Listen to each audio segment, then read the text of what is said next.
Oh my god, Becky, look at her butt.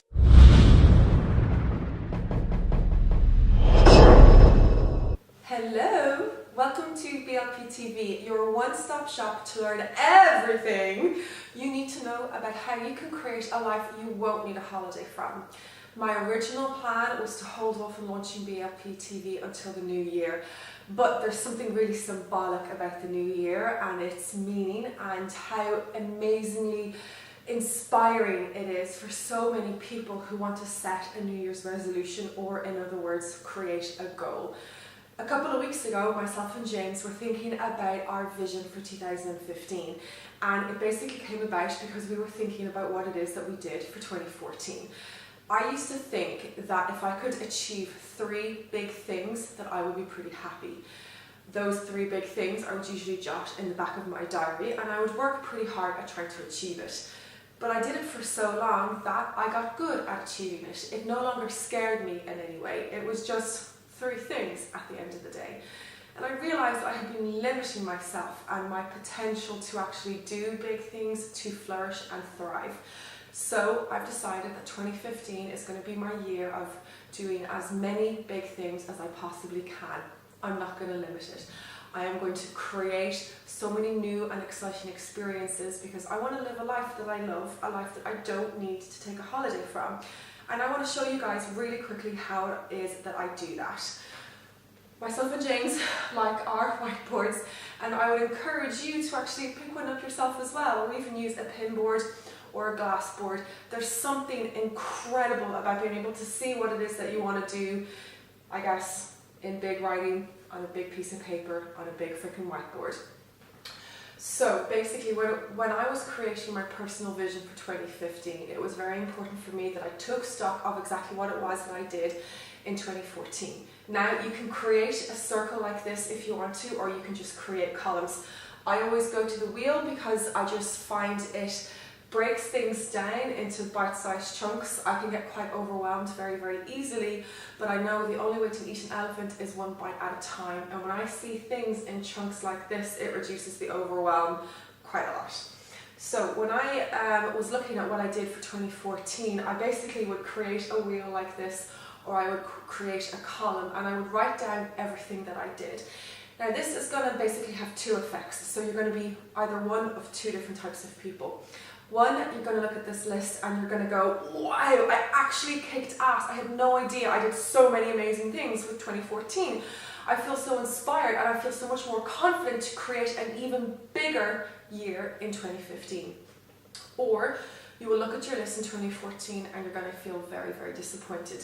You will feel deep down inside that you haven't met your potential and that you haven't done anything to develop or grow. You will look at your 2014 and you will think that it is no different from 2013 or 2012. But the really, really exciting piece for you guys is that you can take control of that now. That's one of the reasons why I like New Year's so much, because you're not the only person who's setting goals. You're not the only person who's committed and made a promise to be healthier, happier and more positive. And when you're not the only person who's decided to make a change, you don't feel so alone. So it's really important that you take stock of your 2014, and if you've had a great year, take ownership and create even bigger goals for 2015. Challenge yourself that little bit more. That's what I'm doing. And if it's your 2014, don't get disheartened. If you're disappointed by your 2014, don't get disheartened.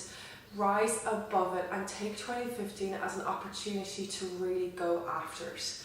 So, what you guys do when you're creating your 2015, like I said, you can either do a wheel like I've done. I always divide the wheel into 8 segments, but you can do it, divide it into more segments if you want. Or you can create a column. And the idea is that you're listing things that you want to achieve in 2015. It could be a 3-week holiday to Brazil, like myself, or it could be launching an online program. It could be going skiing. It could be taking up a new hobby, developing a relationship with one of your estranged family members, or getting in touch with a friend that you haven't seen since college. The idea is that you think of your life as whole. as a wheel. We never focus in on just one thing, and the reason why we don't do that is because we are not the sum of just one thing. We're never going to be just our career. We're never going to be just a boyfriend or a girlfriend. We're never going to be just someone who goes to the gym. We are the sum of as many things as we choose to invest energy and time into. So choose to invest energy and time into as many things as possible. Another one of the reasons why I like the wheel so much is because it really encourages us to keep perspective, to maintain balance throughout our entire year as we go about trying to achieve new goals. So the idea is that you're creating goals in your life that you want to achieve in a very, very balanced way.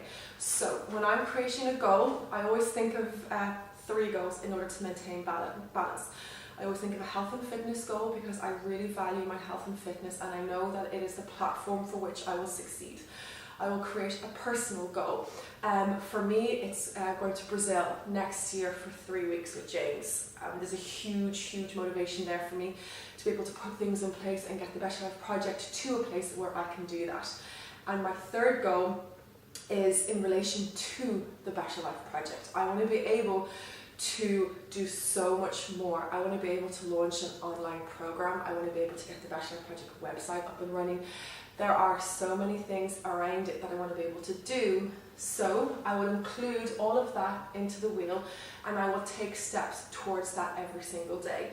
I will most likely take a photograph of this and keep it on my phone so I'm able to refer to it in times where I'm feeling a little demotivated or disconnected, when I'm feeling disheartened, but also when I accomplish something, I'm able to look back and go, this was a pretty big deal for you one day, Sarah. It's really important that you celebrate this in some way, that you do something to mark the occasion, and that you actually allow yourself to get really excited about the fact that you've achieved something. You know that saying that people say, I've just pushed the goalposts back? Bullshit. You didn't push the goalposts back. You achieved what it was that you wanted to, you just didn't take stock and celebrate. So you went off and created a new goal without even realizing it. Always celebrate after every time you've achieved something. Guys, that's it for creating your personal vision and for creating a series of goals to help make 2015 your year. This is something that I do, it's something that works for me, and it's something that I really think can work for you too. If you guys have any questions, just shoot me up. Let me know in the comments section below. Email me on sarah@thebetterlifeprojectireland.com or send me a Facebook message. This is a teaser for what BLPtv is going to be like in 2015. I want to be able to give you actionable advice on what's holding you back from living a life that you don't need a holiday from. If there's anything that you want me to talk about at all, just email me, Facebook me, or leave it in the comment section below, and I will add it to the list for 2015. Happy New Year, guys!